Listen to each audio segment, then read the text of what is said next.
പത്തനംതിട്ട കടമ്പനിട്ടയിൽ +2 വിദ്യാർത്ഥിനി ഷാരികയെ തീ കൊളുത്തിക്കൊന്ന കേസിൽ പ്രതി സജിലിന് ജീവപര്യന്തം കഠിന തടവ്. 4 ലക്ഷം രൂപ പിഴയടക്കണമെന്നും പത്തനംതിട്ട അഡീഷണൽ പ്രിൻസിപ്പൽ കോടതി വിധിച്ചു. 2017 മുത്തശ്ശന് മുന്നിൽ ഷാരികയെ അയൽവാസിയും സുഹൃത്തുമായ സജിൽ തീ കൊളുത്തിക്കൊന്നത്. സ്വാഗതം ചെയ്യുന്നു. മരണപ്പെട്ട കുട്ടിയുടെ കുടുംബത്തിന് നീതി കിട്ടിയെന്ന് തന്നെ വിശ്വസിക്കുന്നു.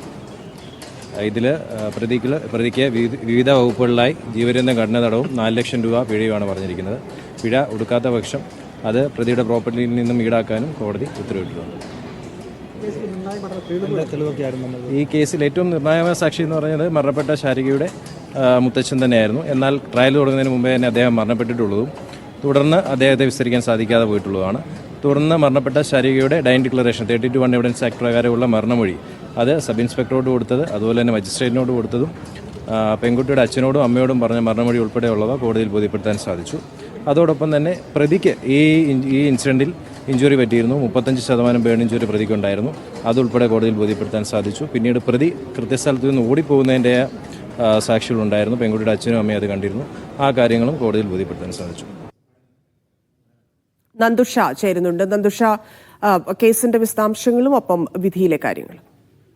തന്നെ 2017 പത്തനംതിട്ട കൊടുമണിൽ ഷാരിക എന്ന 17 വയസ്സുകാരിയെ മുത്തച്ഛന്റെ മുന്നിൽ വെച്ച് സജിൽ എന്ന ആൺ സുഹൃത്ത് പെട്രോൾ ഒഴിച്ച് തീ കൊളുത്തി കൊലപ്പെടുത്തുന്നത്. ഈ ഷാരിക ഗുരുതരമായി പൊള്ളലേറ്റ് കോട്ടയം മെഡിക്കൽ കോളേജിൽ അഡ്മിറ്റ് ആവുകയും പിന്നീട് ജീവൻ രക്ഷിക്കാനുള്ള അവസാന ശ്രമമെന്ന നിലയിൽ ഷാരികയെ ഹെലികോപ്റ്റർ മാർഗം കോയമ്പത്തൂരിൽ എത്തിച്ച് വിദഗ്ധ ചികിത്സയ്ക്ക് വിധേയമാക്കുകയും ചെയ്യുന്നു. എങ്കിൽ പോലും ആ കുട്ടിയെ ഏതാണ്ട് 90% പൊള്ളൽ കുട്ടിയുടെ ശരീരത്തെ ഏറ്റിരുന്നതിനാൽ അതിനെ രക്ഷിക്കാനായിരുന്നില്ല.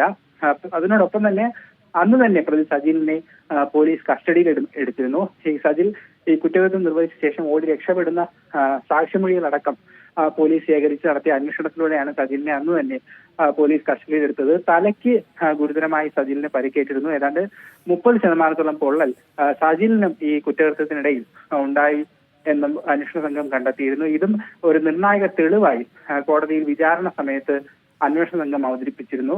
അതോടൊപ്പം ഇന്ന് പുറത്തു വന്നിരിക്കുന്ന ഈ ശിക്ഷാവിധിയിൽ പ്രധാനമായും പറയുന്നത് 4 ലക്ഷം പ്രതിക്ക് വിധിച്ചിട്ടുണ്ട്.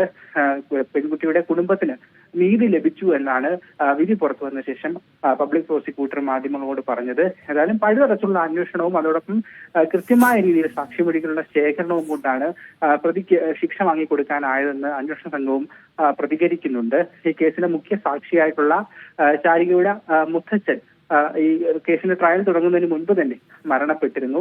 എങ്കിൽ പോലും സാഹചര്യ തെളിവുകളും ശാസ്ത്രീയ തെളിവുകളും ഒക്കെ തന്നെ പ്രതിക്കെതിരായി ഉപയോഗിക്കുവാൻ കൃത്യമായി വ്യക്തമായി ഉപയോഗിക്കുവാൻ അന്വേഷണ സംഘത്തിന് ആയതാണ് ഈ കേസിലെ കൃത്യമായ വിചാരണയ്ക്കും അതോടൊപ്പം പ്രതിക്ക് അർഹമായ ശിക്ഷ വാങ്ങിക്കൊടുക്കാനുമുള്ള ഒരു പാതയിലേക്ക് പോയത്. ഏതായാലും 4 ലക്ഷം രൂപയും ജീവപര്യന്തം ശിക്ഷയുമാണ് പ്രതിക്കെതിരായി വിധിച്ചിരിക്കുന്നത് തന്നെയാണ്.